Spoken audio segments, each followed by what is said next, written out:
It's Jam. Touch the sky.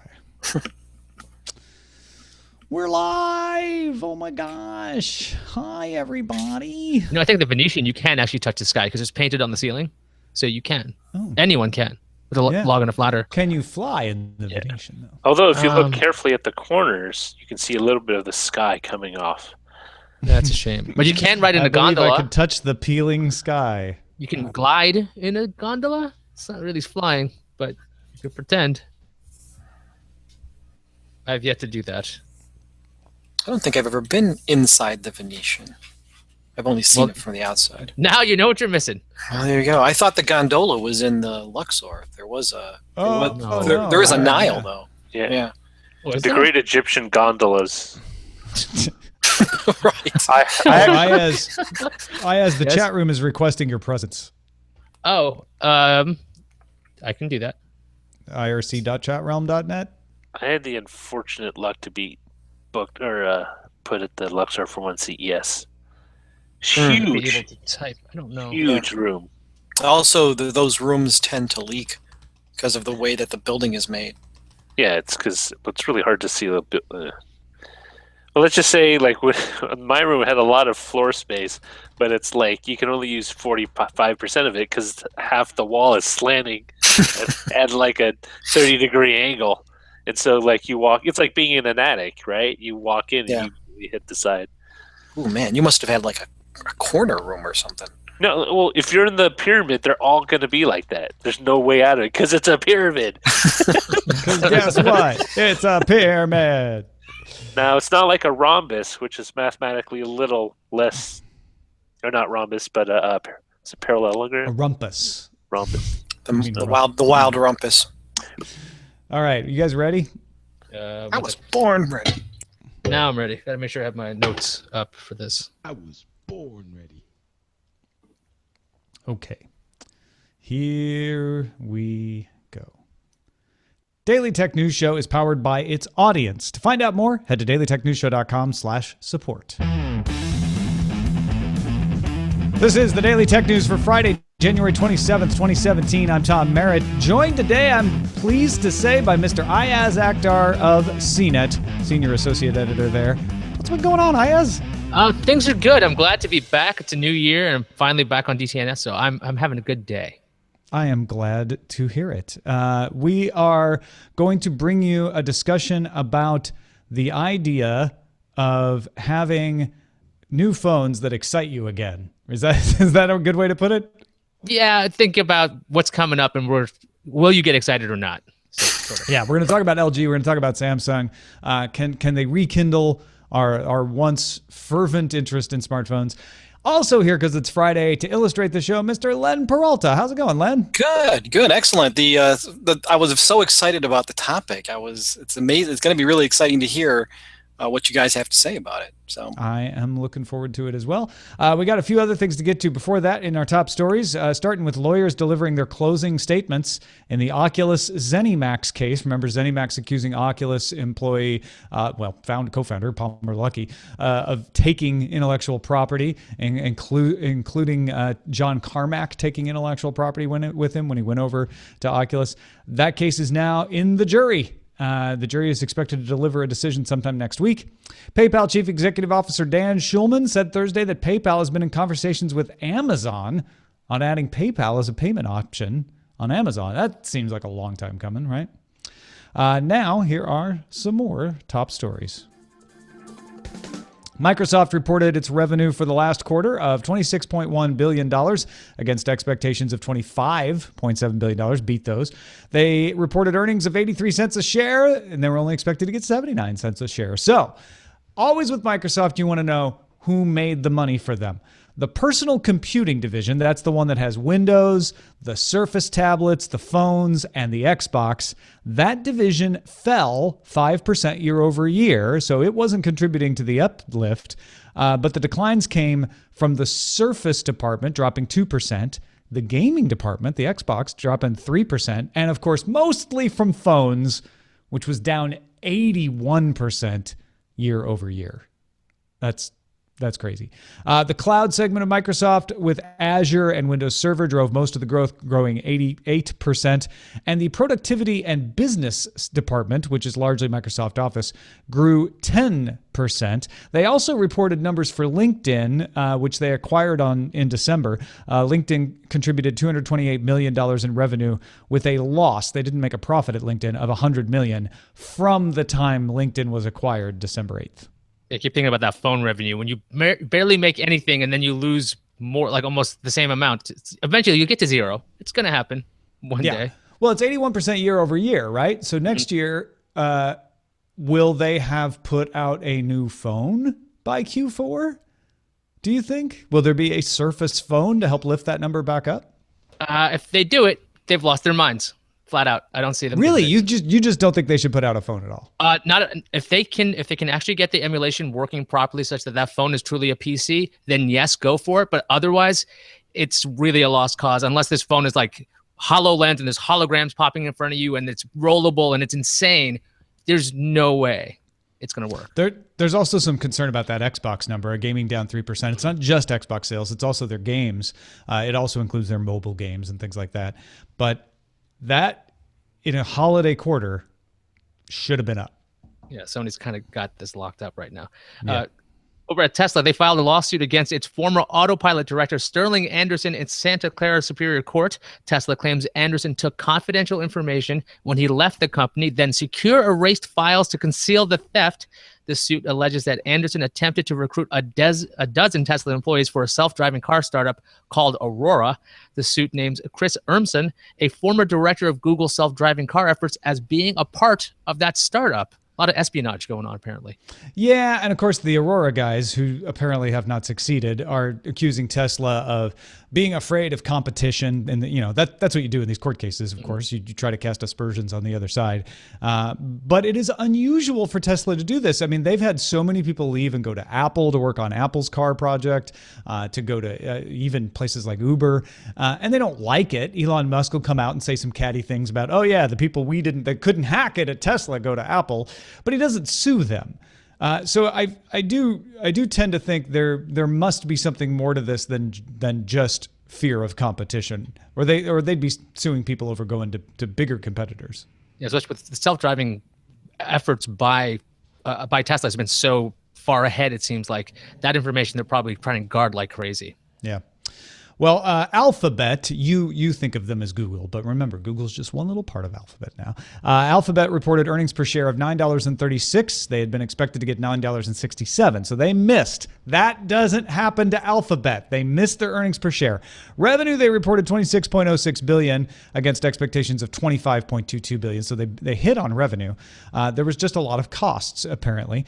In the Google ad sales part, where the majority of the revenue comes from, clicks on Google Ads rose 36% in the quarter, but cost per click fell 15%.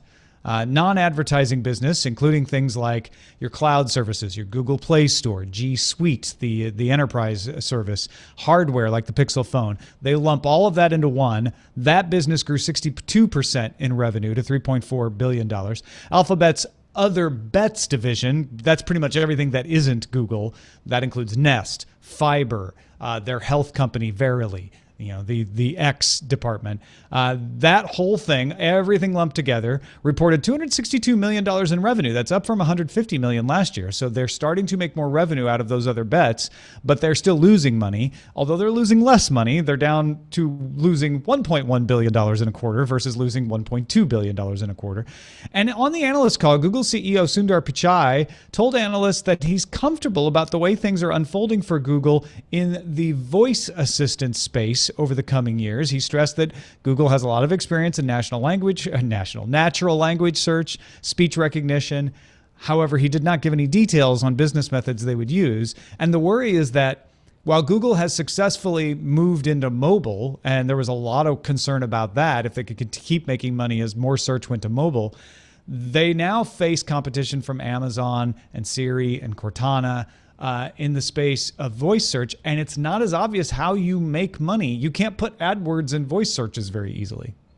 I'd imagine, though, you could call that data and figure out what the person wants to ask next. And maybe you can have a better guesses ahead of time. Like, hey, you're talking about movies. Maybe you want to talk about this other one. Maybe that's a sponsored thing. Like, I want to watch The Arrival. And then someone else like, hey, do you know ET's on Netflix right now? You could get a Netflix subscription for XYZ. Yeah, but I mean, how do you execute that in a way that doesn't annoy me? That's what I'm curious about. Like, I don't want to say to my Google Home, order me an Uber and have it go, are you sure Lyft is $1 less and they're paying us right now to tell you that?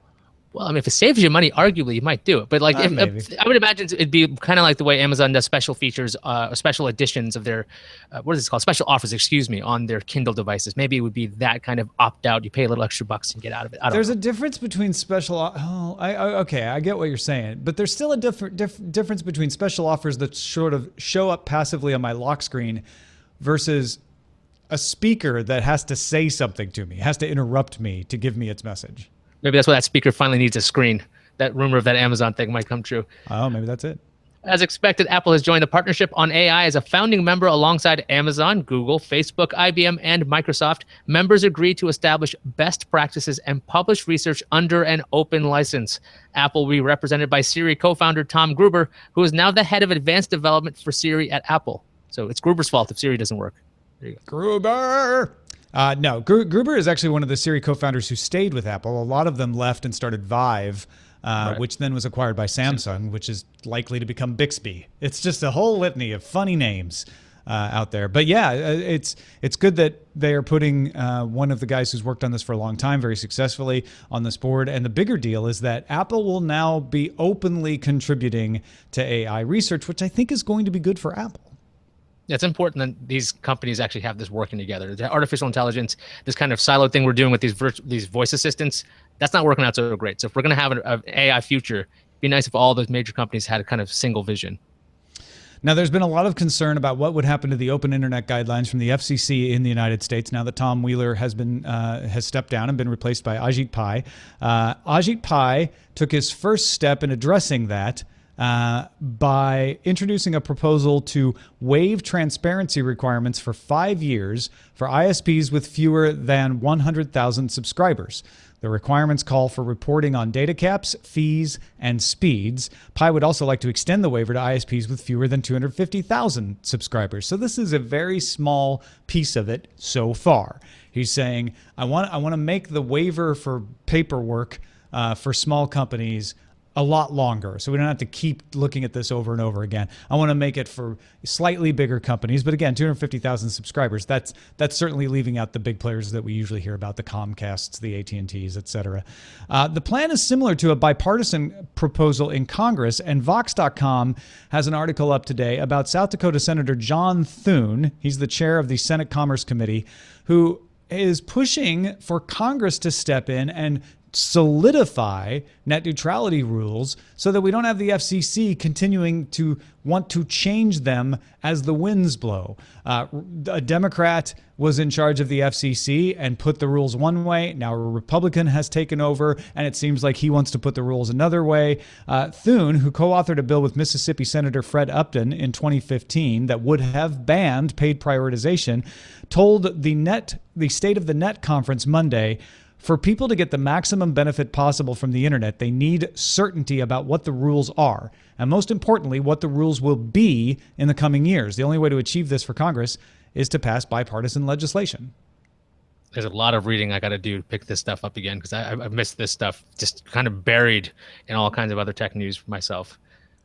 There is a lot to be done, but right now it's more in the realm of who's going to do what. Right. So I very much agree with Senator Thune that we should not continually be changing the rules about how the internet should be regulated.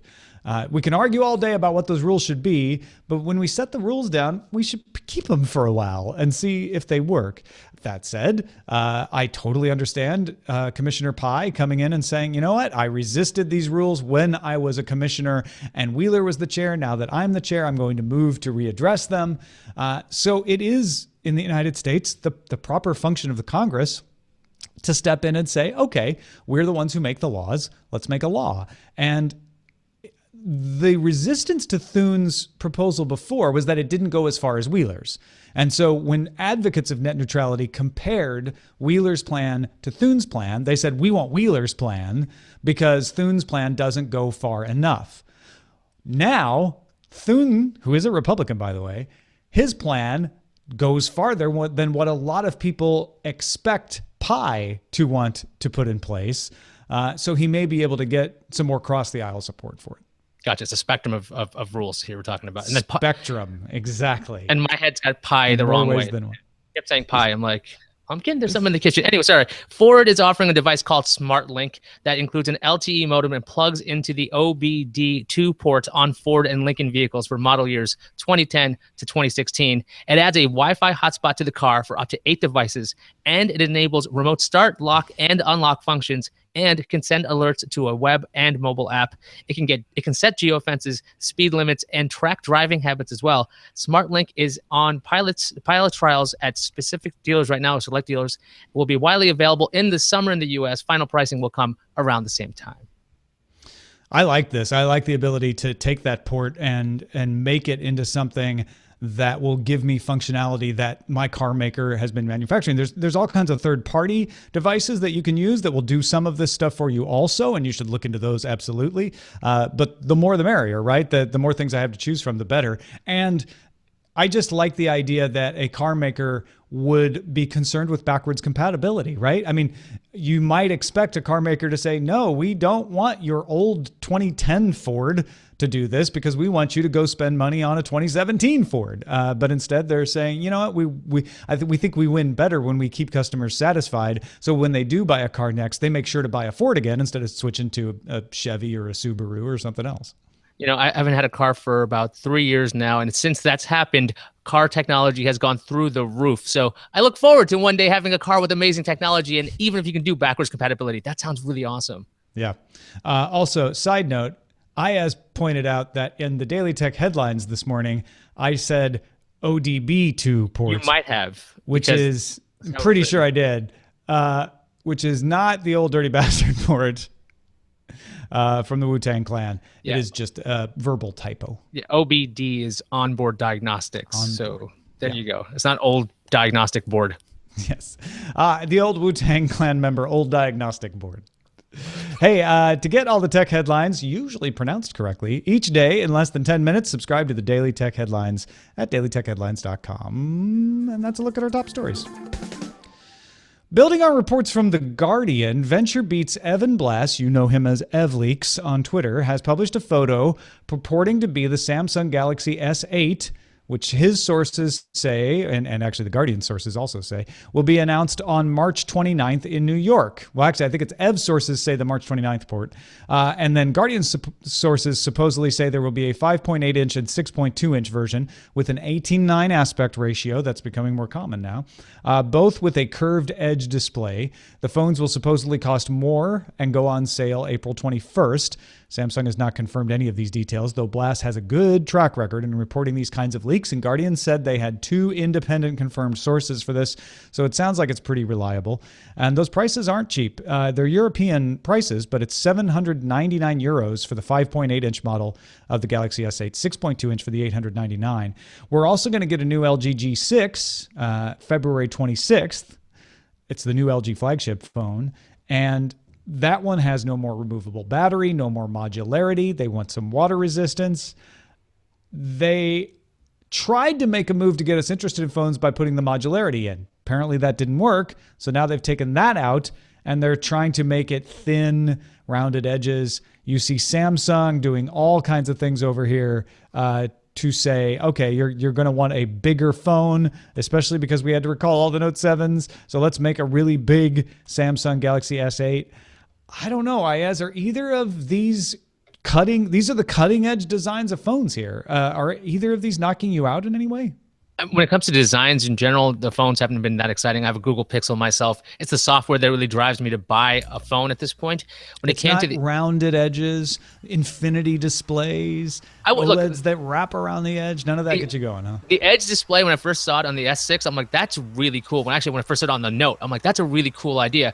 I just don't know when I would practically use it. And I see it on the subway a lot, and I see people with the Edge phones, and again, it gets my head to turn. But it just, you see the video just kind of sloughing off on the sides, and it doesn't really add a lot of function to it. So while it looks really cool, functionally it doesn't add much. When it comes to Samsung, and they have this giant screen, the 5.8-inch screens. When I was hearing about this, the thing that actually got my attention, not just these infinity display things, but the fact that it's a 5.8-inch screen. It's supposed to be like, I believe the whole front of the device is about 84% screen, which means the bezels are very tiny. And they're removing the home button and they're putting it on the back, which might be a functional problem because it's supposed to be right by the camera. So, well, no, they're putting the fingerprint scanner on the back. Right. And I have the Nexus 5X, which has that, and I find it awesome. It did, when I first started using it, cause me to touch the camera, which is a little problematic, but I learned pretty quickly where the fingerprint scanner was and where the camera was. Now, this is supposed to be on the same level as the camera. So that's where the confusion is supposed to be, at least when I was talking to some folks around the office. But when it comes to, I have the Pixel, so that where the camera is so far away from the fingerprint sensor. There's also concern because it's so far up on this 5.8-inch screen, it might be awkward to hold, which is a kind of a weird idea if you're thinking about how am I going to actually access this button. But like, back to the original question, the designs themselves aren't, I mean, they're kind of stagnating at this point until there are foldable devices or modular devices like LG did try and Moto did a very good job with, because the LG's big fault was you had to power off the phone to change anything. And it was only the bottom little, like what, bottom third? Not even quite a third. Yeah, the chin popped out of the device and you had to pop in the new devices, and because the device wasn't still on, so you lost the functionality of the phone. Plus, you had to wait for it to boot back up. And LG is like, yeah, we'll support this for a long time. And this is kind of like, a kind of, oops, we made a mistake. The G6 won't have it. But the idea that the G6 will be a slick-looking device, that's nice. But back to that software point, I believe that it was CNET, I work with CNET, Roger Cheng was talking about this, that it's going to have Google Assistant, which would make it the second phone with Google Assistant, the Pixel being the only other one right now. So the first non-Google phone to have Google Assistant. Yeah, so the idea of, instead of Samsung, which is using Bixby, and yeah, you can use Google Now and Google through Allo, which is a whole other kind of thing, but to have Assistant, that might set apart an LG device finally to go, hey, look, it's got a smart integration, because there's also that discussion of Alexa being everywhere. Hey, don't say that word.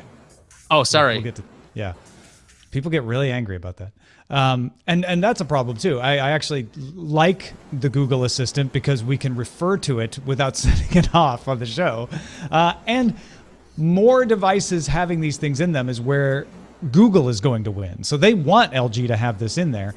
Weird that, and Roger Cheng mentions this, not Roger Chang, our producer, Roger Cheng, C-H-E-N-G, works at CNET.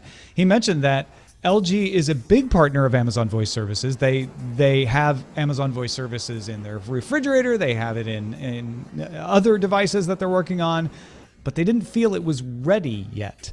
So what do you think that means, Ayaz? If they're able to put Google Assistant in a phone, why wouldn't they be able to put Amazon Voice Service? I think it's different use cases. When you have one of these devices, these smart speakers by Amazon, if you have one of these, usually they're sedentary, they're sitting at home. The refrigerator's kind of good at that those little robots are. And it doesn't have to tie into necessarily other apps. But when you're looking at something like a Google Assistant, you want it to be able to access parts of your phone. I don't believe that Amazon services can do that yet. And that could be a real problem, because if you're used to talking to your device, you don't want to speak to one assistant for only certain questions, and then for other questions that concerns your phones, you have to use another one. I think Google might be better off servicing the whole phone at one time. Yeah, and that is a significant advantage for Google, because the biggest problem with any of these platforms right now is not being able to do everything with them, right? Amazon's advantage here is that they've been doing it longer, so they have more integrations of their so-called skills that they can use to turn on your lights or your garage door, this and that. Google has a lot of those now too, and has the integration in phones, but only Android phones. If you're not using an Android phone, then you're not getting that Google Assistant integration. And then you're looking at the other corners of the market where Siri, if you just live in an Apple world, is now pretty much everywhere. It's not exactly integrated, but it is on the Apple TV. It's on your laptop. It's on your phone, but you have to live in an Apple world. If you have Windows, then you've got Cortana, which is great if you're using a Windows product. And as we said, not a lot of people using Windows phones anymore. It means you're probably not using Cortana on your phone because it's not integrated, even though you can get apps for iOS and Android, but you can use it on your Xbox. So every little advantage, every little piece of territory that these platforms can garner is a big advantage. And with Android so dominant in market share, it kind of makes me think Google has a good shot of moving ahead of Amazon. I mean, at the beginning of this year, everyone is, crowned Amazon the front runner in this space. I would not be surprised if by the end of this year, Google has moved in front just because of that integration with so many phones. Yeah, when Google was talking a while ago, I think it was one of the I/O presentations, they were explaining how they want to build a personalized Google for everybody. And you could literally tell the assistant, remember my locker combination, or remember this or that. And those little things actually make a big difference versus when you're thinking about shopping and you're thinking Amazon, yeah, that's really good for shopping lists, but people don't really necessarily live within Amazon. Yeah, you buy things, you can make wish lists, and that might be it. You're not checking your email. Your trip itinerary is definitely not an Amazon unless you're buying luggage. Music, it's because you have an Echo, probably, right. More likely than not. Yeah.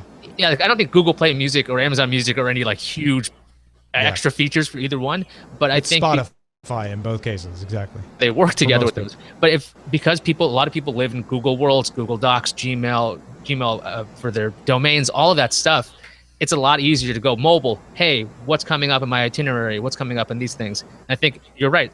Because Android is so dominant, I think they're just going to hold on to the Assistant slowly, and they're going to hand it out. We saw NVIDIA has a version of Assistant that's going to be running on the Shield, and the version of Assistant that runs on home isn't even the same as the one on the Pixel. So I think that's got to be sussed out too. If you're going to have Assistant on all these things, they got to work the same, or people will get frustrated very easily.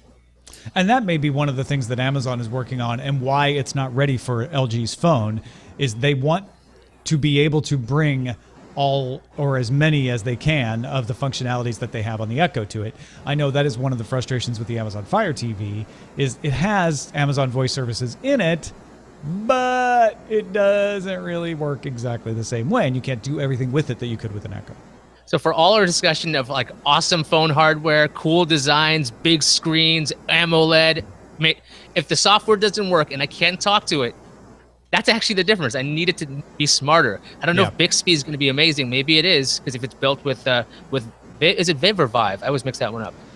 I say Vive for now, till I'm told otherwise. I'll go with Viv because Vive is HTC's thing. That has an E at the end. I'll say Viv for now. Yeah, you're probably right, though. If it's Viv, those guys who made Siri and their demos showed a very smart, intelligent assistant, maybe Bixby, which is supposed to be built, I believe, with partial Samsung technology and some of Viv, maybe it's really good.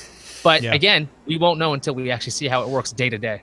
Well, because one of the other features that was reported by both The Guardian and by Ev at VentureBeat was the Samsung DeX, D-E-X feature, which would allow you to use your Galaxy S8 as a computer. So it's similar to Microsoft Continuum. You could use a keyboard and a regular monitor, and it would project Android up onto a desktop-like screen. That actually ends up meaning that you have to get a separate dock, unlike Microsoft Continuum. So it's a little bit clunky, but I like that feature. Again, it's a software feature. I mean, if you talk hardware, I'm more excited about the fact that they're going to have new models of the Gear VR and the Gear 360 camera to go along with the S8, apparently, than I am with an infinity screen and this and that. Every new form factor advance feels like it's less of a significant advance. And the weird thing is, this also has me excited for the Note 8 when that comes out eventually. I was really going to get a Note 7, and I waited a little longer. Then all those reports came out. I like to write a lot. I like to draw. I like to sketch. That's the way my mind works. I'm like, I finally get something with a pen, because that hardware actually makes sense for me. But then they kind of exploded, so I didn't bother with that. So maybe this is a good thing that we'll see these kinds of features in the Samsung Note 8 once that comes out, whenever that comes out. Yeah. And I think it is pretty clear that, the reason we're getting a later announcement of the S8 is fallout from the Note 7 recall. I I wonder if the larger size was already in the works. It probably was, but it certainly is fortuitous that people who wanted the larger Note 7 will now have the ability to get a larger S8 at the 6.2 inch level. So good recovery, Samsung, I guess. I don't know. Hopefully. Anyway, there you go. That's where we are. Kind of like laptops, to be honest. It's mostly in the software that makes you pick a phone more often than hardware. But maybe that's not true. Maybe there's a hardware feature that gets people going. You can email us feedback@dailytechnewsshow.com. Hey, thanks to everybody who participates in our subreddit. You can submit stories and vote on them at dailytechnewsshow.reddit.com. Helps us figure out what to talk about on this show. Our message of the day comes from Bill Burlingame, who says, I have both an Echo Dot and a Google Home. The Echo is frequently triggered falsely by the TV, even when I don't hear the trigger word. Like he's like, I didn't hear it, but suddenly Amazon's talking to me. I've had that happen before too. That has never happened to the Google Home. My guess is that the Echo has a single word trigger, right? And the Google Home uses a short phrase, and that's the difference. I'm still using the default trigger for the Echo. So maybe computer, even though it's a single word, has more syllables, would be better for Amazon Echoes, except it seems like the word computer would come up more often than the name of the Amazon Echo Assistant. I have one Echo, I have 2 Dots, and I have one Google Home in my tiny apartment, okay?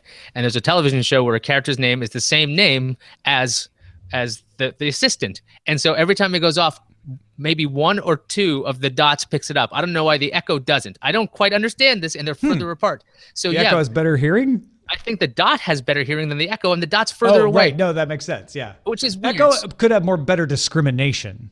Perhaps. That it knows that's a television, maybe. Let's go with that. But the thing is, you could change the way you actually call it up. Like she said, computer is not a bad one. That's fairly recent. You can use the word Echo, which is usually unlikely to be heard, because in the commercials for the device, they constantly use the A word, and it sets them off. I know. So that might be a good thing to change. Go into the A app and change it. Honestly, I think Bill absolutely has it. It's the okay for the Google Assistant that makes all the difference. You have to say okay and the word Google, and that's a phrase that doesn't really come up that often. Hey, and then the word Siri comes up a little more often than I would expect, but it doesn't come up as often. A one word trigger is something that I think they could do better on. And also we've had this conversation on the show before, some kind of voice training where, like Siri does, it knows whether it's you talking, not someone else. I do like you can actually say Hey Google as well. Although my Pixel sometimes picks up Hey Google or not. I do like, now we also say Hey Alexa. I know I just said it, which is just fun to say. Now you've set off several Google Homes and Amazon Echoes. Never mind. Okay, you can find them on Twitter at IYAZ. That's me. Yeah. No, I mean, and honestly, as much as we try not to say these words on purpose to set off your devices, the devices should be better at this. I'm just going to say that. And I wasn't trying to set your guys' stuff off. No, I don't know. I don't know how many of my things are on right now. So never mind. It was actually to them. And he just ordered a bunch of skis. I wonder if I can actually have everybody follow me on Twitter by saying that. Like I'll say command word, follow Ayaz. Yes. Subscribe to Ayaz on Twitter. Well, Ayaz, thank you so much for chatting with us today. You have some great stuff going on there at CNET. What do you got to tell folks about? Oh, I do a show called Top 5. We just did a Top 5 on features for the new iOS 10.3. It's wait, I do a show called Top 5. I know. For CBS Interactive. Yeah, you're like in a different silo, in our giant silo. So it's kind of like your show, except the host is brown. And he wears glasses and a beard, so that doesn't distinguish anything. Otherwise, yeah, there's pretty much just a skin tone difference between. That's us. about it. Yeah, a lot of the same bad jokes, and that's pretty much how it goes. Also, I do an audio version of NetPicks if you want to find out what's going online. You can also find that on Cord Killers every now and then. My schedule is good. I get it there every month. Also, follow me on Twitter. Twitter.com/IAS. You can see everything else I'm doing, like my other podcast, KillingTom.tv, which I really enjoy, reviewing movies. All right, go follow him. Follow the fine tradition of Top 5s at CNET and Tech Republic. And subscribe and follow and do all of those things. Len Peralta, are you there? I am here. Yes, I mentioned at the top of the show I was looking forward to hearing what you guys were going to be talking about with the main topic, and I unfortunately got kicked off by my computer crashed. But in the meantime, I this week it's been a tough week for a lot of different ways. And obviously, we said goodbye to Django the dog this week. And this is a tribute to Django. I felt that it was only fitting to end the week with a nice little tribute to Django the dog. And I just want to let you know that you can actually purchase this right now on my online store. And until next Friday, $3 of the sales of the digital file and $5 from the sales of the physical file will go directly to Rocket Dog Rescue in San Francisco, California, which is where the rescue, where Tom and Eileen first met Django. Yeah, I was talking to them today. And they're like, yeah, that's terrific. So, give a little bit of love to Django and also to Rocket Dog Rescue, where Django was first found. You're making me cry, Akhtar. Well, that's what I do. Usually it's out of anger, but it looks like a postage stamp. I would like to have that as a postage stamp. I think actually I can make that. I'm also getting hit in the feels. I also lost a dog recently. So yeah, I know. But yeah. Django was an awesome dog. Len, thank you so much. This is gorgeous. If people don't know, Django was my dog. She was our dog for 13 years. It wasn't just my dog, but Eileen's dog too. And Len, a while back, I commissioned him to do greeting cards with Django and Sawyer on the cover as private detectives. I even wrote a book about them as private detectives. And I love your take on Django, and this picture's going to make me well up and cry if I'm not careful. I'm sorry. So, no, please, no. I love this. I love this so much. Thank you. It's the least I could do. I was so lucky to meet her while I could. So, my condolences to you and Eileen, and go out there and help Rocket Dog. Man, absolutely. I mean, 100%.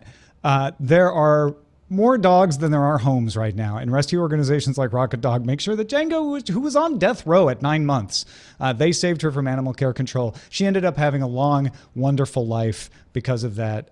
So you know what? If you can, maybe just kick in some money to a rescue organization. If you like the print, which I do, I would highly encourage you to buy that, or even adopt a dog yourself and give a dog a loving home. Perfect. Thank you. LenPeraltaStore.com. All right. I'm just going to leave it on that so you don't have to look at me trying not to cry. Our email address is feedback@dailytechnewsshow.com. We're live Monday through Friday at 4:30 p.m. Eastern at alphageekradio.com and diamondclub.tv. Our website is dailytechnewsshow.com. Big thanks to Adrian, Chris McCoggy, and Sean, and thanks to Ryan Ambrose, who increased his pledge at patreon.com/DTNS. We'll see you with Veronica Belmont on Monday. This show is part of the Frog Pants Network. Get more at frogpants.com. Diamond Club hopes you have enjoyed this program. That is so cool. I didn't mean to do that to you, Tom. I didn't even That's think okay. I didn't even think about that, and I apologize about that. But don't apologize. I love this. I love this so much. I'm so ordering this. Yeah, right I thought now. about it this morning, and I was like, well, I wanted to do something. I really appreciate you doing it. It's such a good. You so captured her. Thanks.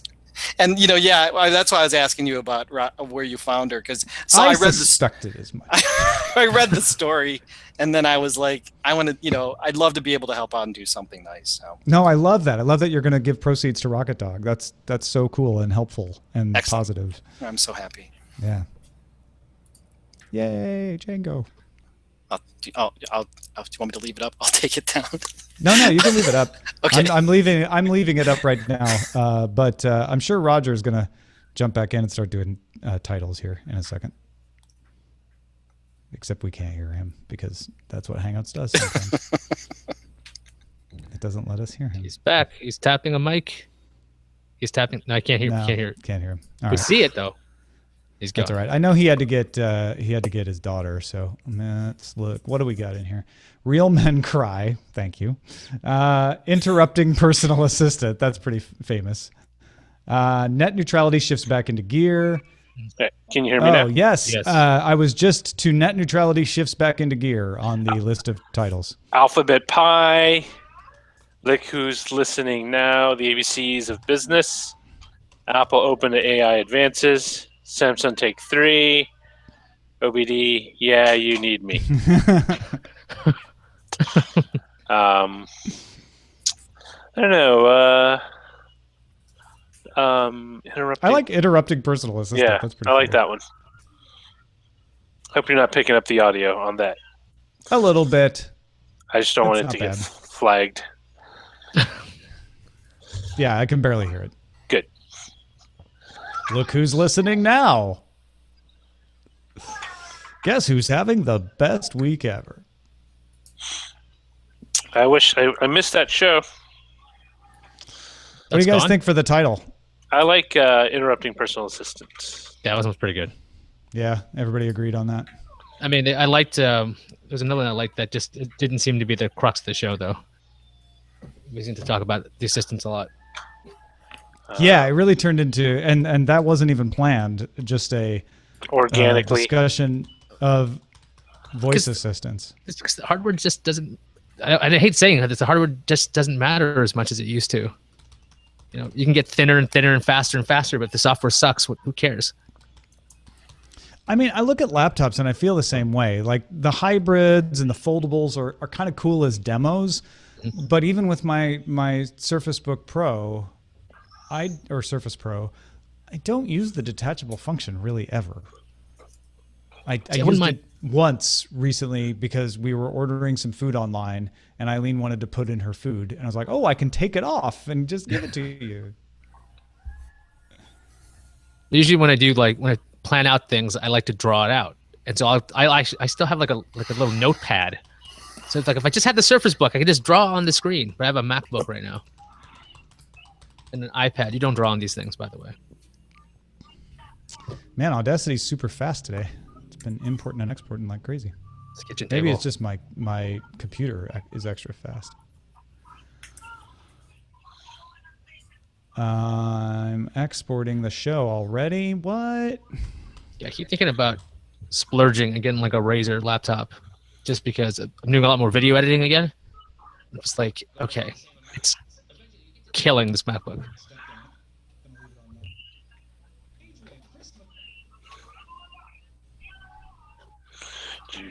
What's she doing? Oh, you're on your slide. Don't run into the ball. You can see her, maybe. People don't know is that Roger's talking to Len. Yes. Oh, I you have my can't see slide in my the kid. back. Yeah, Hey, don't wiggle so much. that's also for Len. me. Sorry, it's just a habit.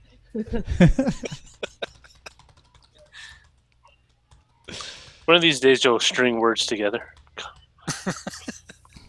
That's a good producer right there. Say it. She's dancing at the top of her little plastic slide in the living room.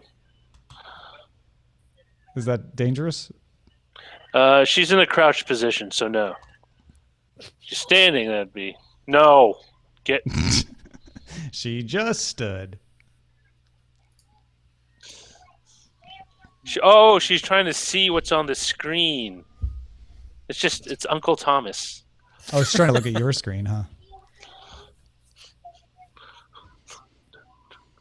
Oh, Exeter M wants to know how the basement recovery is going. They just put the sealant down on the tiles this morning, so I should be able to get back in there this evening. However, I might still do the show from up here Monday because there's some more work that has to be done on the heating and air conditioning system, and that's in that room. The access to it is in that room, so those will have to be moving around in there Here. on Monday. So I may call an audible on it Monday and see if, like, I'll set it all up, but if they're still working close to 1:30, I'll just do the show from up here. If they're done in time, then I'll do the show from down there. Is that Chewbacca dancing? We had a Oh weird thing yeah, with the Nest. that's the Star Wars. They don't do it anymore. I kind of missed the boat on that one. It's the hyperspace hoopla. They basically do a dance stage show with the Star Wars theme, and they do like popular music to it. It's actually Is Ellie okay being streamed live dancing? she's at the. I give consent. Is 16-year-old Ellie going to be okay with it? Well, she's a baby, so at this point, it's adorable. If It she's is. I'm not denying that. If she's 40, indigent and dancing, like a busker to make ends meet, then I would have issues. sounds like the worst episode of The Twilight Zone waiting to happen. TextJeb wanted to know what caused the flood. There was a crack in the foundation, and the house is on the side of a hill. So water built up because we got so much rain, and then it started to come in the house. When I had a house in upstate New York, we were at the base of a hill, and of course we had a basement studio, which then flooded, and of course all the extension cords were on the ground, and and the actual breaker box was past the cords. So it's like, okay, I'm gonna turn this off with my rubber shoes and hopefully not die. Yeah, that's tricky. Didn't die, but good job. Good job not dying. Right after that, I took care of a lot of landscaping. I put all the cords up in the rafters so this would never happen again. And then I sold the house. Here's the thing, though. Like, if you go up, then the roof could start leaking. Yeah, but I mean, so it's not like there's a 100% safe place. You don't have exposed. You actually have like a proper ceiling, right? No, I just have the floorboards for the upstairs. Oh, so you can see where at least the water pipes are. You can keep it away from there. Yeah, for sure. That's true. That's what I was doing with mine because it exposed everything. So I was trying to keep it away. And because it's the floor, it's not going to leak from here. It's going to leak in the parts that are. It's going to leak like through the walls for the parts that are the outdoor deck and stuff like that. Fun times. Oh, and then last night the Nest stopped receiving power, and they looked at it today, and it turns out that it's probably a bad baseboard from the Nest. But it happened exactly the same time that they pulled the air conditioner out because they had to. Because of the landscaping. They're not landscaping because they're regrading the backyard. They had to pull the air conditioner off to adapt that. And I'm like, oh, well, maybe the air conditioner being pulled off caused it. And they're like, no, we're getting 25 volts to your RH wire. It's Nest just isn't seeing it. And so we had to put a dumber thermostat on for now. And Nest is sending me a new baseboard. But of course, it happened at the same time, right? Yeah, it seems like an odd timing for it. Because the guy Will who's working on it, he's like, I know I didn't do anything. He's like, he's like, that should be working. And I'm like, I felt bad because I was like, that seems like a coincidence. You can get like a Honeywell or something. Is it Ecobee? Is that Ecobee? Yeah. He said Sensi is the one he's had good luck with, which I don't have a lot of familiarity with that. You know, the Kentucky folks at CNH, they're the ones who do all the smart home testing. They liked Ecobee a lot. They've replaced the Nest actually for them. Well, this was under warranty, so they're sending me a new backplate. But if I had to actually replace it, I'd consider that. Yes, I look forward to. I might one day buy a place again. I haven't bought a place in a long time. So, we're renting this place, but we just put the thermostat up. Well, you have a thermostat. Actually, I mean, this apartment building doesn't give us. Doesn't have thermostat. It, yeah. It's like we did get a space heater based on a recommendation out of SweetHome.net, which is like the wire cutter but for home. It's the same people. Really good space heater. Yeah, it's a DeLonghi, and it's an oil radiator type.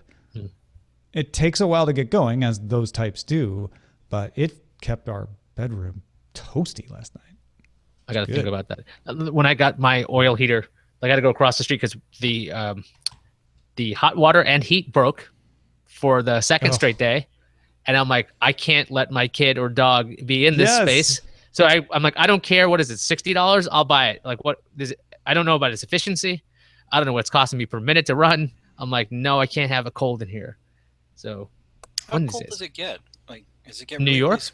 Oh, New York, yes. But I'm thinking for Tom, how cold? It was in the 40s last night. All right, that's okay. Yeah, that's chilly. It's cold, but it wasn't like, we're in danger cold. The pipes weren't going to freeze or anything like that. Right. Yes, for anybody who's thinking, go ahead. No, I was going to say, when we first moved in here, like the first night we stayed in here in January 2013, it got into the 30s. That first night, it was crazy.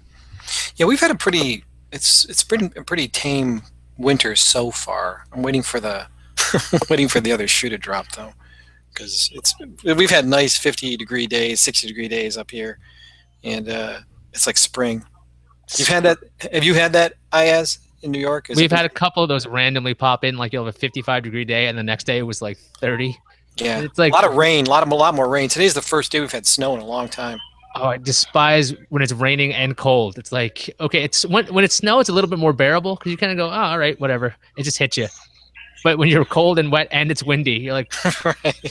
who thought this was a good idea?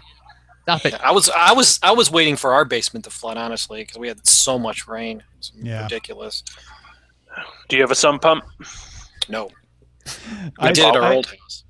I had started to write lenperaltastore.com earlier, and then I had to start working on the upload. I got as far as Lenpar, and I just went back to the tab to finish, and I got all these results for Lenpar rolling in Santa Fe Springs, California. I reckon that's me. I don't even know what Lenpar rolling does. Well, Probably, now it's something we all have to learn about. Yeah, Lenpar rolling. Yeah. Did I ever tell you that story about when I worked at the ad agency, and I would pick up the phone and I'd say, "This is Len," and it says, "Is this?" I answered it one day, and someone said, "Is this Lenny the Leatherman?" And I'm like, "What?" Oh, that's familiar. I think you may have told me this. Yeah, and it was apparently my number was one number off this car detailing guy who did leather interiors. So if you dialed one number, you got Len the copywriter. You dialed the other like one number off, you got Lenny the Leatherman. It's so funny. There was Len before weird. this. Metal. I think they bend to metal for you. Oh, there you yeah, rolling. There you go. Yeah. Oh, okay. Like, Just like Metal the- so if you need a metal bender in that part of California, you know Like where they to did. find it. I think they sell you the whatever, Already rolled. bars or yeah. Do you have any rolled steel? Jump. no, we got rolled For oats. audio listeners, Roger has his daughter in his hands. He's not talking to us. Hi, Ellie. He's gonna see you tomorrow.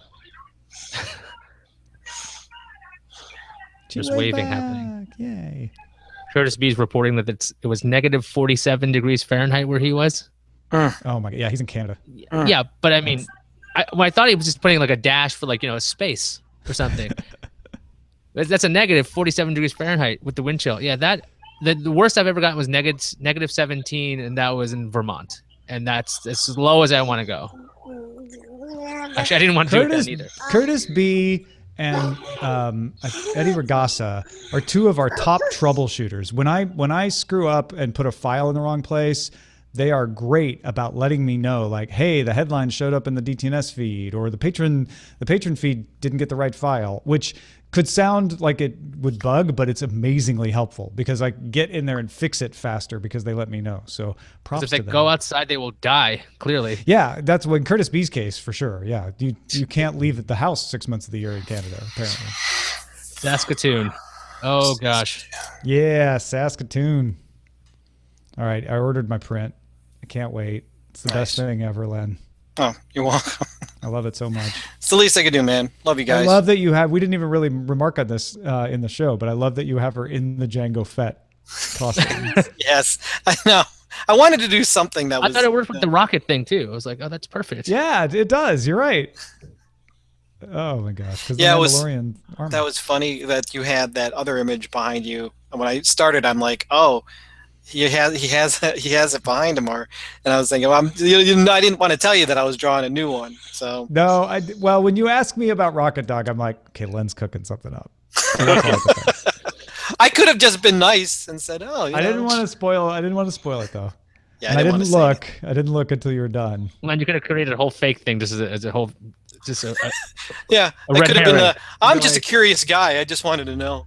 and that's why I drew this red rocket. I just got inspiration from it. The day that Len turns into a jerk. I'm always a jerk. No, that's not. Well, you could have been a bender, or a roller. That is. Could have. This Lenny the. It's a skill. Is it the Leatherman? What did they say? Lenny the Leatherman. The Yeah. Leather- Did you, when you got that call, did you think about changing your career? You're like, I was I could be.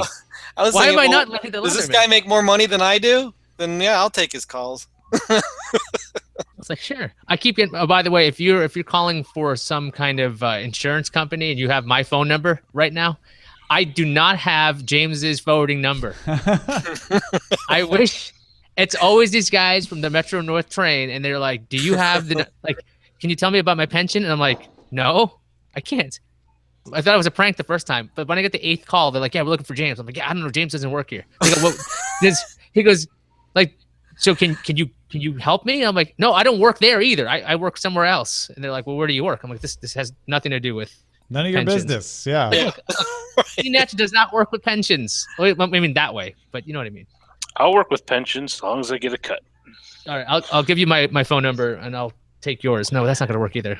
No, I got a new number. actually, I have the email problem. I get everyone else's email. Right. No, that's we talked I know. about. Roger C. Yeah. Yeah, I have gotten. What did I get? I got something for someone BBVA Continental for Roger Segundo Cruz Paredes. This is for a something or another in I don't know which country. I can't figure it out. Something probably Central South America. I got Pollard Friendly Ford because I bought a car from them apparently. Sovereign Bohemian. Oh wait, that's our show, Rich. How do you know that your identity hasn't been stolen and you bought cars and stuff, or you're getting the Because wrong? I have I keep a credit check on all, or I have Equifax and I keep a check on all my Oh, credit. you're on top of that. That's good. Yes, I have. I need to be. I do very important things for very important people. Oh, then I will never need that. That's great. No, it's because when I worked at CNET, after I worked CNET, someone stole payroll, and CNET offered basically 1 year worth of credit check because they didn't know who took it, and they thought it might have been used for nefarious purposes. And so I kept it. I never really stopped using it. So before we go, I just wanted the video people to see Sawyer the dog. Hey. Aw. Fine, hanging out. He's stepping up to become chief dog. There you go. Sawyer, do you have anything to say? No? Yes. Nothing. We will Mike's build too high. the wall. Oh no! We will keep the squirrels He's out. a bird. We will build a wall and make the squirrels pay for it. If you don't mind being paid in nuts. All right. Thanks, everybody, for watching or listening. Go to lamperaltastore.com and buy that print. We'll see you next Monday.